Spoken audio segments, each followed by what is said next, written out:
Hello friends, theory of competition के lecture number 5 में आपका स्वागत है। इस लेक्चर में हम लोग आज डिस्कशन करने जा रहे हैं डिटर्मिनिस्टिक फाइनाइट ऑटोमाटा। डिटर्मिनिस्टिक फाइनाइट ऑटोमाटा एक छोटे लेवल का आप कंप्यूटिंग डिवाइस को बोल सकते हैं। ये एक मशीन है और इस मशीन को जनरली हम लोग बोलते हैं finite state machine, FSM, finite state machine. ये जो मशीन है वो लैंग्वेज को रिकॉग्नाइज करने का काम करेगा। सीधे आप ध्यान में रखें, पिछले वीडियो लेक्चर में हम लोग स्ट्रिंग, लैंग्वेज, अल्फ़ाबेट सब पर डिस्कशन कर लिया है। इसके पहले के वीडियो में अब हम लोग ये जानने की कोशिश करेंगे कि फाइनाइट स्टेट मशीन या डिटर्मिनिस्टिक फाइनाइट ऑटोमेटा की जो बात हम कर रहे हैं, ये एक छोटी सी मशीन है। मशीन क्या फिजिकल मशीन नहीं है, लॉजिकल मशीन है, ये मैथमेटिकल मॉडल है। और इस मॉडल का काम है ये सिंपल लैंग्वेज रिकॉग्निशन डिवाइस। देखिए, लैंग्वेज के रिकॉग्निशन का मतलब क्या है। लैंग्वेज के अंदर बहुत सारे स्ट्रिंग होंगे और मान लेते हैं एक लैंग्वेज है जिसमें इनपुट अल्फ़ाबेट के रूप में हम ए और बी की बात करें। ये चूँकि हमारा अपना खुद का बनाया हुआ लैंग्वेज है, तो हम ऐसा मान के चल रहे हैं कि हमारे लैंग्वेज में सिर्फ दो ही अल्फ़ाबेट हैं, ए और बी। इसका मतलब है कि जो भी हमारे पास वर्ड होंगे या स्ट्रिंग होंगे वो इन्हीं दो अल्फ़ाबेट से बनाए जाएंगे। वो अल्फ़ाबेट हो सकते हैं A B, A B, A, B B, B A and so on. इसका मतलब है कि ये जो लैंग्वेज है ये इनफाइनाइट है और हम जानते हैं कि हम अपने अल्फ़ाबेट से इनफाइनाइट स्ट्रिंग जनरेट कर सकते हैं। और इनफाइनाइट स्ट्रिंग जनरेट करने से में कोई दिक्कत नहीं है। दिक्कत तब आएगी कि ये स्ट्रिंग वैलिड है या नहीं है। सबसे बड़ी बात है कि इसकी वैलिडिटी की बात होगी कि हर लैंग्वेज में कुछ न कुछ प्रॉपर सीक्वेंस ही वैलिड होते हैं। अगर इंग्लिश लैंग्वेज की हम बात करें तो हम BAT ये वैलिड है, CAT वैलिड वर्ड है, लेकिन BAX ये तो वैलिड वर्ड नहीं है। अब क्यों नहीं है, क्यों वैलिड, किसको माना हमने, किसको नहीं माना, ये तो डिपेंड करता है उस लैंग्वेज जनरेट करने पर। जिन्होंने बनाया, जिन्होंने वैलिडिटी को फिक्स किया, वो BAT वैलिड इसलिए है कि BAT का एक स्पेशल मीनिंग है, CAT का एक स्पेशल मीनिंग है। किसी को रिप्रेजेंट करते हैं हम पूरे स्ट्रिंग से, पूरे वर्ड से, लेकिन BAX से तो कोई रिप्रेजेंटेशन नहीं है, इसलिए इसको हम बोल रहे हैं इनवैलिड। हमारे लिए वर्ड का कॉम्बिनेशन कोई मायने नहीं रखता, लेकिन वैलिड हम उसी वर्ड के कॉम्बिनेशन को बोलेंगे जो हमारे लिए महत्व के हैं। और ये इंग्लिश लैंग्वेज की बात है। अब सवाल है कि हमने जो लैंग्वेज बनाया है उसमें तो टी है ही नहीं, उसमें सी भी नहीं है, उसमें एक्स भी नहीं है, तो इस लैंग्वेज की अभी हम बात नहीं करेंगे। अब ज़रा सा देखिए कि मान लेते हैं एक वैलिड वर्ड हम अपने से मान लेते हैं, वो वर्ड है ABA। ये हम मानते हैं वैलिड वर्ड है, ऐसा हमने माना। तो अगर हम वैलिड वर्ड माने और मशीन हम बनाएं तो मशीन इस वर्ड को रिकॉग्नाइज करना चाहिए, अंडरस्टैंड करना चाहिए कि ये वैलिड है। तो इस काम को करने के लिए हम लोग तो धीरे धीरे लर्निंग एबिलिटी के थ्रू धीरे धीरे हम पता कर लेते हैं कि कौन से वैलिड वर्ड हैं हमारे लैंग्वेज में, और उनका इस्तेमाल हम करते हैं अकॉर्डिंग टू ग्रामेटिकल रूल। लेकिन यहाँ पर वैलिडिटी, चूँकि लैंग्वेज हमारा छोटा है, हमारे पास सिर्फ दो ही अल्फ़ाबेट हैं, ए और बी, तो ए और बी से ही जो कुछ भी वर्ड बनेंगे वो ए बी से ही होंगे, उनका कॉम्बिनेशन हो सकता है। और हमने ऐसा सोचा कि ABA हमारे लैंग्वेज में, पर्सनल जो लैंग्वेज हमने बनाया है उसमें ये वैलिड वर्ड है, और ये हमारे लैंग्वेज या हमारा रिकॉग्नाइजर, हमारा जो मशीन है, उस लैंग्वेज को रिकॉग्नाइज करे। तो सवाल है रिकॉग्निशन कैसे होगा, मशीन डिज़ाइन कैसे की जाएगी, मशीन बनाया कैसे जाएगा। तो इस स्ट्रिंग को जो ABA है, इसको रिकॉग्नाइज करने के लिए एक मशीन बनाने की हम कोशिश करते हैं। इस पर डिस्कशन अभी बाद में करेंगे। पहले हम ये देखें कि एक ऐसा मशीन हम लॉजिकल मैथमेटिकल मॉडल बनाएंगे जो इस पर्टिकुलर लैंग्वेज को एक्सेप्ट करे। तो एक्सेप्ट करने का मतलब क्या है? देखिए, हम सबसे पहले एक सर्किल बनाएंगे और ये हमारा Q0, इसको हमने नाम दिया Q1 Q2, ये स्टेट है। एक्चुअल में ये स्टेट है, इसी को हम बोलते हैं स्टेट। मशीन का एक प्रॉपर स्टेट या कंडीशन है। तो ये एक इनिशियल स्टेट है। स्टार्टिंग में हम यहाँ पर हैं और यहाँ पर इस स्ट्रिंग को हम इस मशीन को देंगे। ठीक है, मतलब कोई भी अल्फ़ाबेट या कोई भी स्ट्रिंग हम इसी मशीन को देंगे। अब मशीन में इनपुट जो स्टेट होगा वो फिक्स होगा। जब भी कोई भी स्ट्रिंग हम देंगे तो इसी इनपुट स्टेट से हम स्टार्ट करेंगे। स्टार्टिंग आप स्टेट बोल सकते हैं या इनिशियल स्टेट बोल सकते हैं, ये तो आसानी से बनाया जा सकता है, कोई दिक्कत की बात नहीं है। अब यहाँ से मशीन को डिजाइन करने की प्रक्रिया शुरू होगी। हम सबसे पहले, हमारे पास है इनपुट अल्फ़ाबेट ए को रिकॉग्नाइज किया हमने एक नए स्टेट का निर्माण किया। ये है स्टेट 1 Q1। तो Q0 से ए के को रीड करने के बाद यहाँ पर आने का मतलब हमने रीड किया तो एक नए स्टेट पर हम चले गए। इसके बाद मिला हमें बी, तो हम बी पर चले गए, फिर एक नया स्टेट बनाए और इस स्टेट का भी नाम दे दिया हमने Q2। उसके बाद हमें फिर से मिला ए और हम एक नए स्टेट पर आ गए और ये स्टेट हमारा QF या सिंपल F हम लिख दें। आप QF भी लिख सकते हैं। Q1 Q2 Q3 Q4 5 बढ़ते बढ़ते हम इसको F से रिप्रेजेंट कर रहे हैं। कहने का सीधा मतलब है ये स्टेट फाइनल स्टेट है। और इस लैंग्वेज को रिकॉग्नाइज करने का, ABA को रिकॉग्नाइज करने का सिंपल सा मीनिंग है कि आप इनिशियल स्टेट से चलते हैं, एक एक अल्फ़ाबेट को रीड करते हैं और रीड करने के बाद कोई ना कोई एक्शन होना चाहिए। वो एक्शन ही है हमारा हम दूसरे स्टेट पर मूव करना। तो पहले ए आया, हम Q0 से Q1 पर मूव किए, Q1 से Q2 पर मूव किए और फाइनल वर्ड को रिसीव करने के साथ ही हम फाइनल स्टेट पर मूव कर गए। फाइनल स्टेट को दिखाने का सिंपल सा तरीका है, डबल सर्किल से हम बना करके दिखा देंगे। तो ये एक हमारा मैथमेटिकल मॉडल और एक मशीन हो गया। इस मशीन में एक बात तो हमने तय कर दिया कि ये जो स्ट्रिंग ABA है और एक्सेप्ट किया जाएगा। एक्सेप्ट कैसे हमको पता चला एक्सेप्ट किया जाएगा? क्योंकि हम इनिशियल से चल के फाइनल स्टेट पर पहुंच चुके हैं। अगर इस मशीन में हम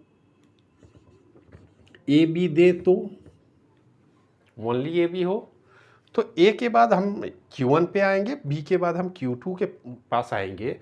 लेकिन यहाँ के बाद कोई स्ट्रिंग नहीं, कोई अल्फ़ाबेट नहीं होने के कारण हम आगे मूव नहीं कर पाएंगे, हम यहाँ पे रुके रहेंगे और ये स्टेट फाइनल नहीं है।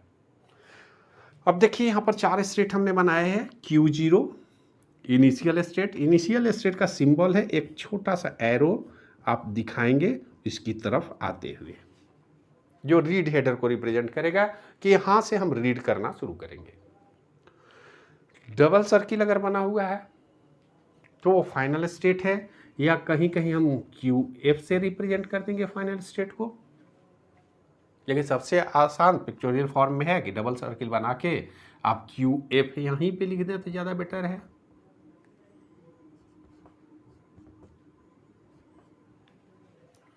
ये डबल सर्किल इंडिकेट करता है कि आप फाइनल स्टेट पर हैं, मतलब स्ट्रिंग आपका कंप्लीट हो गया है और जिस स्ट्रिंग को क्रॉस करके आप आए हैं वो वैलिड है।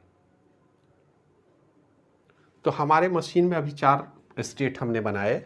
स्टेट 1, ये स्टेट क्या है? इनिशियल मतलब स्टार्ट, ये फाइनल, और ये जो स्ट्रिंग बनाया इसको हम लोग बोलते हैं इंटरमीडिएट।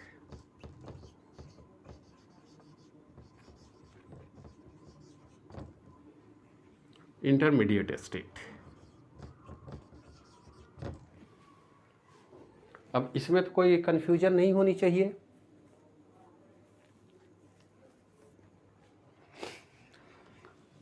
अब एक बात और ध्यान में रखनी है आपको, किसी भी फाइनाइट स्टेट मशीन में या डिटर्मिनिस्टिक फाइनाइट ऑटोमेटा की हम बात करें, हमारे पास one and only one initial state होगा। इनिशियल स्टेट कभी एक से अधिक नहीं होगा। तो ये तो क्लियर हो गया, एक ही होगा, आसानी से पहचाना जा सकता है। इंटरमीडिएट स्टेट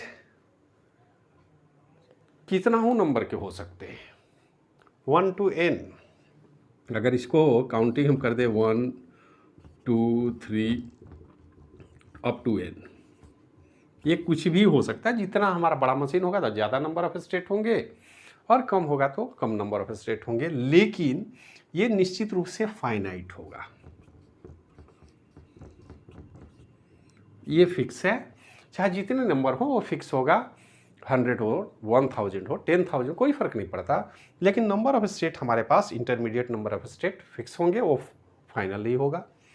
और जहाँ पे हम स्ट्रिंग को रोक रहे हैं ये है फाइनल स्टेट। हमारे मशीन में चूँकि एक ही लैंग्वेज को हम रिकॉग्नाइज नहीं करेंगे, एक से अधिक अलग अलग स्ट्रिंग होंगे जिनको रिकॉग्नाइज करने की ज़रूरत है, तो कई बार ऐसी स्थिति आती है कि ये फाइनल स्टेट जो है ये मोर देन वन हो सकता है। वन और मोर देन वन, एक भी हो सकता है, दो भी हो सकता है, 5 भी हो सकता है, ऐसा भी हो सकता है कि सारे के सारे फाइनल स्टेट हो जाए, हमें कोई फर्क नहीं पड़ता। इनिशियल स्टेट एक होगा, इंटरमीडिएट स्टेट अनेक हो सकते हैं, फाइनल स्टेट भी एक या उससे अधिक हो सकते हैं। ये बात आसानी से याद रखी जा सकती है। अब इस मशीन के डिस्कशन पर हम आए, इसका मैथमेटिकल नोटेशन जो है उस पर हम लोग डिस्कस करें, ये क्या कहता है।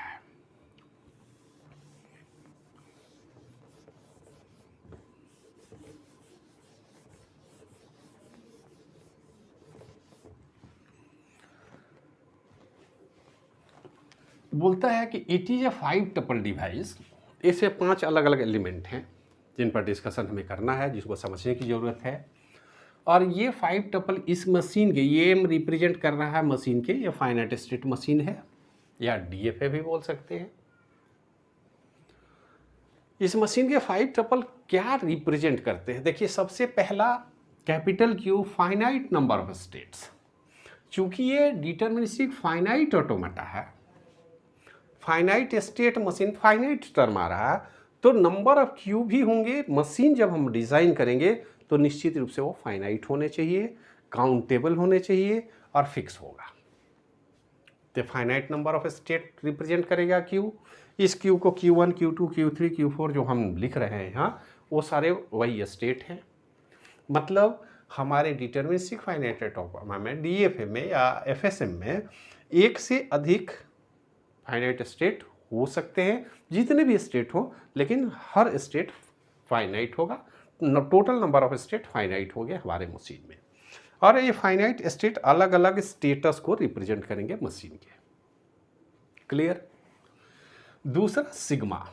सिग्मा के विषय में लैंग्वेज और स्ट्रिंग में हम पढ़ चुके हैं। सिग्मा वो सिंबल का कलेक्शन है जो इनपुट के तौर पर हम अपने मशीन को देंगे। तो हमारे लैंग्वेज में सिग्मा ए बी अभी हमने लिया है, लेकिन कोई ज़रूरी नहीं है कि ए बी ही होगा, ये अलग अलग हो सकता है। सिग्मा में हो सकता है 0 1 काउंट करें, हम अपने सिग्मा में ए बी सी और डी ले लें, कोई फ़र्क नहीं पड़ता, जो भी लेंगे। क्योंकि लैंग्वेज हमने बनाया है, हमको बनाना है इस लैंग्वेज को, तो हम हमेशा ही नंबर ऑफ एलिमेंट फिक्स करेंगे सिग्मा में जो भी होंगे। चूँकि हम इनिशियल स्टेज में अभी हैं, हम अभी छोटे छोटे मशीन बना के सीखने की कोशिश कर रहे हैं, तो हम या तो ए बी की बात करेंगे या 0 1 की बात करेंगे। बड़े सिंबल पर मतलब लार्ज नंबर ऑफ इनपुट की बात हम नहीं करेंगे। हमारे पास यही दो, अभी प्रैक्टिकल सीखने के लिए हम ये काम करेंगे। तो ये क्लियर हो गया। अब इसके बाद सिग्मा एंड इनपुट अल्फ़ाबेट, ये वही अल्फ़ाबेट हैं जो हमारे लैंग्वेज में इस्तेमाल किए जाएंगे। Q0 initial state, number of member of Q, मतलब फाइनाइट नंबर ऑफ स्टेट्स जो है उसी में से कोई एक मेंबर होगा जो इनिशियल स्टेट होगा। Q0 से हमने रिप्रेजेंट किया है, Q0 बिलोंग्स टू Q, ये Q के सेट का ही कोई मेंबर होगा जो जिसे हम Q0 या इनिशियल स्टेट से रिप्रेजेंट करेंगे। जनरली आप कुछ भी कर सकते हैं, आप ABC से भी रिप्रेजेंट कर सकते हैं, अल्फा बीटा गामा कर ले, कोई फ़र्क नहीं पड़ता। ये तो नोमेनक्लेचर है, लेकिन दिखाने के लिए, सुविधा के लिए हमने इसको Q0 से रिप्रेजेंट किया है, ताकि अपने पूरे लैंग्वेज में हम स्टार्ट सिंबल को, इनिशियल स्टेट को Q0 से ही रिप्रेजेंट करेंगे, ताकि एक रूपता बनी रहे, आप आसानी से समझ पाएँ। लेकिन रिप्रेजेंटेशन कुछ भी हो सकता है। इसके बाद बात करते हैं हम ट्रांजिशन फंक्शन। ये ट्रांजिशन फंक्शन ही महत्वपूर्ण है जो मशीन की काबिलियत को दिखाता है। कैसे दिखाता है? देखिए, कंडीशन क्या है कि हम किसी भी स्टेट क्यू पर हैं, मान लेते हैं स्टेट हम बना ही देते हैं, किसी भी स्टेट पर हैं और इनपुट हम कुछ लेते हैं। यहाँ इनपुट मान लीजिए हमने लिया A, तो इस मशीन को कहीं ना कहीं मूव करना होगा, स्टेट बदलना होगा, या हम सेल्फ लूप भी कर सकते हैं। यहाँ हमको मिला हुआ A, मान लेते हैं ये Q0 इनिशियल स्टेट है, तो या तो A पर हम यहाँ मूव करेंगे या A के बाद हम किसी दूसरे नए स्टेट पर मूव करेंगे जो Q1 है। एक बात ध्यान में रखनी होगी कि एक सिंबल के लिए सिर्फ और सिर्फ सिंगल मूव ही होगा। डिटर्मिनिस्टिक मशीन है हमारा। डिटर्मिनिस्टिक मशीन कहता है कि हमारा स्टेट फिक्स होगा कि इस पार्टिकुलर स्टेट पर अगर A आएगा तो हमें या तो सेल्फ लूप लेना होगा या बढ़ के Q1 पर जाना होगा। दोनों काम हम नहीं कर सकते। मतलब अगर डिटर्मिनिस्टिक मशीन है तो पहले से एकदम फिक्स है कि A आने के बाद हम मूव करके Q1 पे जाएंगे, या B आने के बाद हम क्या मूव लेंगे वो फिक्स है। यही है डिटर्मिनिस्टिक मशीन। डिटर्मिनिस्टिक मशीन में दो बातें ध्यान में रखनी है कि किसी हर अल्फ़ाबेट के लिए आपको कुछ न कुछ मूव लेना होगा। ट्रांजिशन फंक्शन यही शो करता है कि किसी भी स्टेट पर किसी इनपुट सिंबल के लिए हमको कोई न कोई मूव लेके किसी स्टेट पर मूव करना होगा। हो सकता है वो स्टेट भी यही क्यू हो, कोई फ़र्क नहीं पड़ता। अगर यही क्यू है तो इसका मतलब सेल्फ लूप हमने लिया। अगर दूसरे क्यू पर हम चले गए तो कोई बात नहीं, अलग स्टेट में हम मूव करेंगे। लेकिन मूव करना ज़रूरी है, रिस्पॉन्ड करना ज़रूरी है। हमारा डिटर्मिनिस्टिक मशीन निश्चित रूप से रिस्पॉन्ड करेगा हर इनपुट सिंबल के लिए जो हमारे सिग्मा का रिप्रेजेंटेशन है। हर सिग्मा के रिप्रेजेंटेटिव के लिए हमारे मशीन में मूव होगा। ये क्लियर हो गया। और लास्ट में फाइनल स्टेट है। फाइनल स्टेट में बताने की ज़रूरत नहीं है, आप समझ रहे हैं कि वो स्टेट है जो बताता है कि लैंग्वेज आपका रिकॉग्नाइज किया गया, एक्सेप्ट कर रहा है। ये एक्चुअली लैंग्वेज के एक्सेप्टेंस प्रॉपर्टी को दिखाता है कि हाँ, आपका लैंग्वेज एक्सेप्ट कर लिया गया। मतलब एक ऐसी मशीन की कल्पना हम अभी कर रहे हैं जिस मशीन में हम इनपुट के रूप में, देखिए टेप हमने बनाया है, इसमें कुछ सिग्मा AB के लिए हमने बना रखा है, A B and so on, इस तरह से चलता चला जाएगा। ये जो इनपुट टेप है यहीं से एक हेडर के थ्रू हम रीड करेंगे और एक बार में सिर्फ और सिर्फ एक ही सिंबल को हम रीड करेंगे, एक ही अल्फ़ाबेट को रीड करेंगे और उसके आधार पर हम मूव लेंगे according to the design of machine. Machine को ब्लॉक लेवल पर हमने डिज़ाइन किया है। यहाँ पर ये है इनपुट टेप। इनपुट टेप में एक जितने भी अल्फ़ाबेट हैं हमारे लैंग्वेज को आएंगे। अब ये लैंग्वेज हमारा एक्सेप्ट होता है, रिजेक्ट होता है, ये डिपेंड करता है हमारे ऊपर कि हमने कैसा मशीन बनाया है। और मशीन किसी पर्टिकुलर अल्फ़ाबेट को एक्सेप्ट कर सकता है। अगर मशीन फाइनल स्टेट पर नहीं पहुंचता है, इसका मतलब है कि उस पार्टिकुलर स्ट्रिंग को हमारे मशीन ने रिजेक्ट कर दिया है। ठीक उसी तरह ये वैलिडिटी टेस्टिंग की बात है कि कोई वर्ड जैसे हम लोग अपने लैंग्वेज में किसी को एक्सेप्ट करते हैं किसी को रिजेक्ट करते हैं। कैसे करते हैं? हम रीड करते हैं, पूरे एक एक अल्फ़ाबेट को पढ़ते हैं, उसके कॉम्बिनेशन को देखते हैं और उसको फिर हम अपने ब्रेन के पास भेजते हैं और वो एक्सेप्ट या रिजेक्ट करता है कि ये वर्ड ठीक है, ये वैलिड वर्ड है, ये इनवैलिड है। ठीक वही काम जो हमारे ब्रेन के द्वारा हम लोग लर्निंग एबिलिटी के थ्रू सीखा है, बहुत सारे वर्ड हमने याद कर लिए हैं, बहुत सारे वर्ड याद करने की कोशिश करते हैं, हर दिन सीखने की कोशिश करते हैं। तो ये मशीन की ट्रेनिंग लगातार चलती रहती है, लेकिन ये डिज़ाइन किया हुआ मशीन है, ये हमारा आर्टिफिशियल मशीन है, आर्टिफिशियल मैथमेटिकल मॉडल है। तो यहाँ पर किसी स्ट्रिंग को एक्सेप्ट करना या रिजेक्ट करना इसके डिज़ाइन पर डिपेंड करेगा कि ये काम करेगा या नहीं करेगा। तो आगे से अब हम क्या करेंगे, देखिए यहाँ पर फाइनाइट स्टेट हमने बना रखा Q0, Q1, Q2, Q3, Q4, Q5। आप चाहें तो इनको इन सर्किल भी कर सकते हैं अलग अलग स्टेट के लिए। और मशीन जो हमारा है वो कहीं ना कहीं फाइनल स्टेट पर जाएगा और ये धीरे धीरे इनपुट को रिसीव करके अलग अलग स्टेट पर मूव कर सकता है, जा सकता है। अब कोई ज़रूरी नहीं है कि Q0 से Q1 पर ही मूव करें, ऐसा भी हो सकता है कि हम यहाँ से डायरेक्ट यहाँ पर मूव कर जाए बी के लिए। ऐसा भी हो सकता है कि यहाँ से ए के लिए हम डायरेक्ट मूव कर जाए, फाइनल स्टेट पर चले जाए। ये हमारे डिज़ाइन पर डिपेंड करेगा, जैसे जैसा कंडीशन होगा वैसे वैसे हम मशीन को डिज़ाइन करने की कोशिश करेंगे और ये देखने की कोशिश करेंगे किसी पर्टिकुलर स्ट्रिंग को एक्सेप्ट करने के लिए मशीन की डिज़ाइनिंग क्या होगी, कैसे हम डिज़ाइन करेंगे। लेकिन इस लेक्चर में विशेष करके हमने डिटर्मिनिस्टिक फाइनाइट ऑटोमेटा के जो 5 टपल है उनका डिस्कशन हमने किया। लैंग्वेज कैसे एक्सेप्ट करेंगे, कैसे हम डिज़ाइन करेंगे अपने मशीन को। हमारे मशीन में 3 स्टेट होंगे, इनिशियल स्टेट, इंटरमीडिएट स्टेट और फाइनल स्टेट। इन्हीं तीनों स्टेट के अंदर हमारा एक एक अल्फ़ाबेट के लिए हमारे मशीन का ट्रांजिशन होगा, मूवमेंट होगा और कहीं ना कहीं जब हम फाइनल स्टेट पर होंगे तो पर्टिकुलर स्ट्रिंग एक्सेप्ट माना जाएगा। अगर फाइनल स्टेट पर नहीं है, हमारा स्ट्रिंग कंप्लीट हो जाता है, हम फाइनल स्टेट पर नहीं पहुंचते हैं, तो हम ये मान के चलेंगे कि हमारे मशीन के द्वारा उस स्ट्रिंग को रिजेक्ट कर दिया गया, वो एक्सेप्ट नहीं किया गया। तो ये एक्सेप्टेंस प्रॉपर्टी पर बेस्ड है, एक्सेप्ट करने की प्रॉपर्टी शो करेगा। और अगले लेक्चर में कुछ स्ट्रिंग हम बनाने की कोशिश करेंगे और किसी पर्टिकुलर स्ट्रिंग के लिए मशीन बनाने की कोशिश करेंगे, डिज़ाइन अपने से हम करेंगे, क्योंकि लैंग्वेज हमारा है, स्ट्रिंग हमारा, अरे सिंबल हमारे हैं, इनपुट अल्फ़ाबेट हमारा है, मशीन भी हमारा है और स्ट्रिंग भी हमारा है। तो हम प्रयास करेंगे छोटे छोटे स्ट्रिंग बना करके उसके लिए मशीन डिज़ाइन करना, ताकि धीरे धीरे हम मशीन की डिज़ाइनिंग आसानी से सीख सकें। तो उस मशीन की डिज़ाइनिंग की बात अगले वीडियो में करेंगे। इस वीडियो को यहीं पे रोकते हैं, ज़्यादा लंबा नहीं करते हैं। वीडियो आप देखिए, ज़्यादा से ज़्यादा शेयर कीजिए, समझने की कोशिश कीजिए। अगर कोई कमी है तो उसके लिए कमेंट लाइन खुला है, आप कमेंट करके हमें बता सकते हैं ताकि इस वीडियो को और इम्प्रूव किया जा सके। वीडियो देखने के लिए धन्यवाद।